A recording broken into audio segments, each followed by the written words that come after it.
Assalamu alaikum, everyone. My name is Abir Shahid. I'm the lifestyle editor at Finding Islam, and I'd like to welcome you to our first podcast under the Finding Islam banner.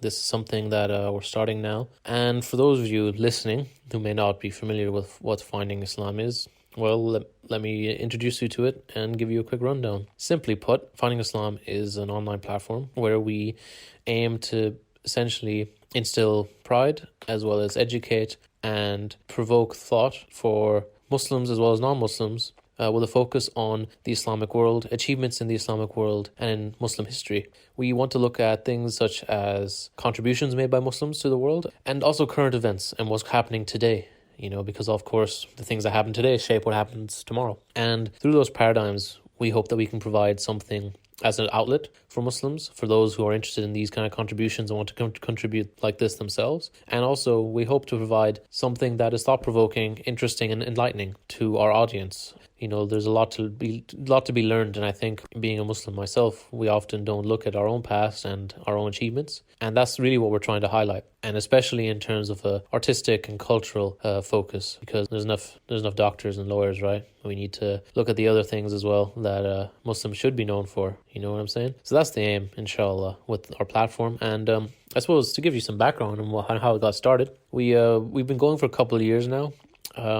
With mainly kind of focusing on the foundations of the project, what our mission statement was, what the focus would be. And then once we started releasing content about almost 2 years ago now, we were focusing on video content, short form video content. At the minute, we have written pieces, which are currently uploading to our website, findingislam.co.uk. And you can find us on pretty much all major social media platforms, Instagram, Facebook, and Twitter.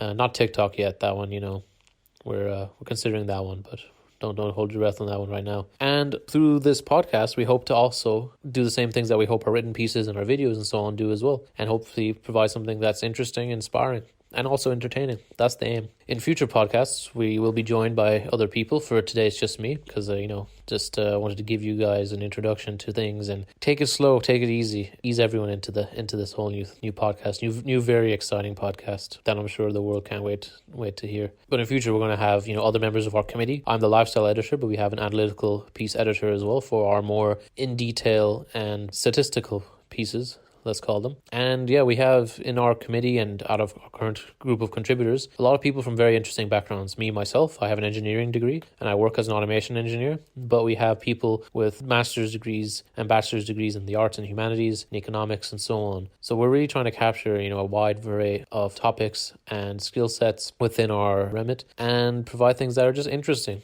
Like for example, for me, one thing I've always found interesting is just film production and just how we consume films and what the kind of films we consume are. Like, for example, one thing I find interesting, for the last over 10 years, there's been a huge trend of superhero films. And superhero films existed before then, but it wasn't really until the first Iron Man film that they became the mainstream. Now they're probably the go-to genre for Hollywood. They're the most common genre, I would say, at this point in terms of mainstream films being made, and it's not stopping anytime soon. Still plenty of superhero films coming out. Looking forward to the Batman, though, that's for sure, with Robert Pattinson. I'm a fan of Batman. But what we don't see very often is, Muslim representation in the media. At least not in the sense that many Muslims want, unfortunately. Usually it's, as famed by Riz Ahmed, the Riz test. Most of the time, the way Muslims are portrayed in the media, in films, TV shows, and however, is, we're the terrorists, we're the bad guys. If you're a Muslim man, you're angry, short-tempered, probably beat your wife. If you're a Muslim woman, you're oppressed, can't express yourself, you live in fear, and so on and so forth. And we still see that, of course, but what's nice to see is that that is changing a bit. Like we have things like Ertugrul, for example, the very famous Turkish TV show, which has caught international kind of acclaim and interest, mainly because it's just something refreshing. It's something that the main hero, the main cast are Muslims, and it's something that it takes from history. Of course, it has fantasy elements, but it takes from history, and it's just refreshing and different. And personally, it's nice to see a TV show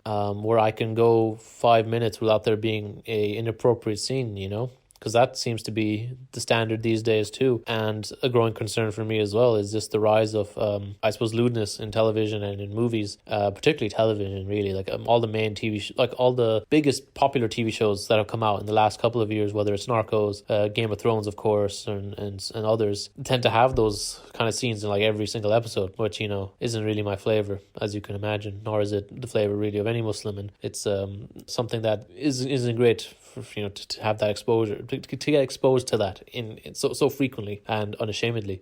Same issue in music, you know, with the likes of Cardi B and so on out there. But what can we do? It is what it is. But I digress. I suppose the main point I want to come back to it is the issue of representation. And it's a tricky one because sometimes, you know, you can't just say you want more representation, because that's not really the truth. Like I said, there is representation of Muslims in the media. It's not always the representation you want. So how do we go about fixing that? Well, my solution is that we start making content. And that was one of the reasons why, you know, I got involved in Finding Islam in the first place, is to make content and to provide an alternative. That's what I think is the key. Is like, I don't think complaining about these things, like complaining about actors, like certain actors that are very famous, like Leonardo DiCaprio getting cast as, you know, a non-white role, for example, and like, or complaining that, you know, complain about these things. I think the solution is, well, why don't we just make our own stuff? You know, there's no reason to just complain and then do nothing about it. I think that's actually counterproductive, and really, ultimately, we're the ones still watching it. If we still watch it and give money to Hollywood and these big, you know, big corporations, we're telling them, yeah, please keep making this stuff, even if that's not what we're saying.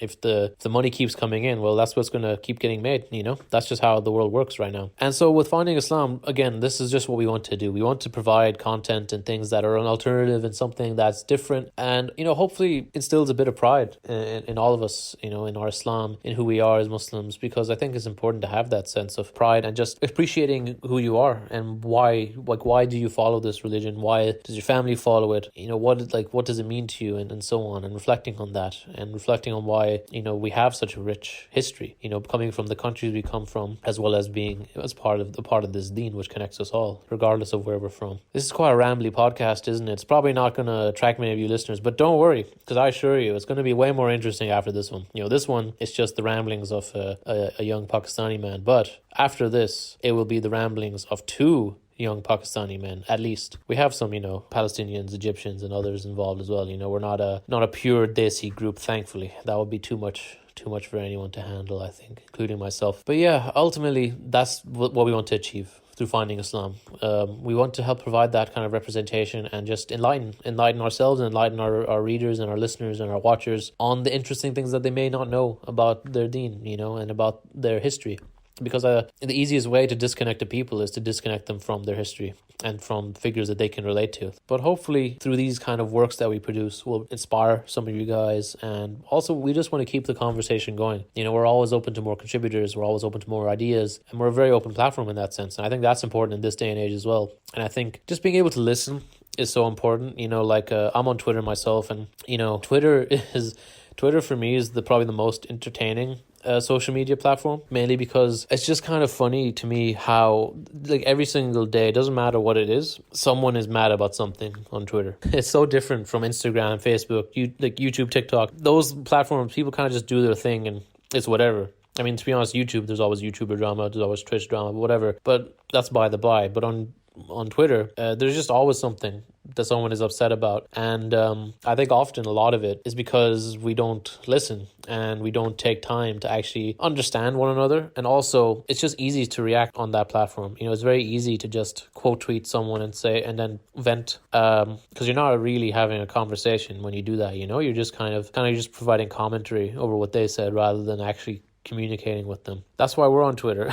We want to jump into that, you know, hot pot, you know. No, but Twitter can be really good, to be honest. Like, one thing I do like about it is threads. Like, I do like finding really interesting threads, and I think it's actually a really good way for scholars, people of knowledge, just to kind of share interesting threads and, like, interesting tidbits, basically. Like, it's by no means is it a great platform to share, you know, huge, like, in detail topics. Like, I would never want to see, you know, really Aqidah or, like, heavy topics being discussed on Twitter to like a really in-depth degree, because I just don't think you can, personally. But for stuff that's easier to digest, for stuff that can be a bit more brief or concise, or even if you have a question and you can reach, it's a great way to reach out to these people as well, often I find. And I think it's really good for that. And I think engaging on all these social media platforms is important, like personally, some people might find it cringy or weird whenever they see like people of knowledge or, using, or their local imam using TikTok or using Facebook, whatever. And I mean, let's be real, sometimes it is cringy, but I think it's important for them to try and adapt and try and accept that, ultimately these are where the young people are. This is how you're going to reach them, whether you like it or not. Like no one is going, to the mosque to learn these days, to be honest. Like it just doesn't really happen. Like we go to the mosque to pray Jummah, and then that's usually it for a lot of Muslims, unfortunately. A lot of Muslims are not as connected to the masjid as, we should be. And it's not as a place for knowledge sharing and learning as perhaps it should be as well. And perhaps as it was in the past. Ultimately we all have smartphones. We're all on our smartphones all the time. So if you can at the very least provide something that's good on those platforms, well, I don't see the harm in that. Rather, I think it's a good way to try and reach these youth. How did I get here? I don't know. I think when I started recording this, I was worried, like, how am I going to talk for so long just by myself, into my phone? But here we are. I just keep kind of going on random tangents. It feels kind of cathartic, actually, getting my expressions out to be listened to probably at least 3 people, maybe 4 if I hit refresh on the podcast after I upload it.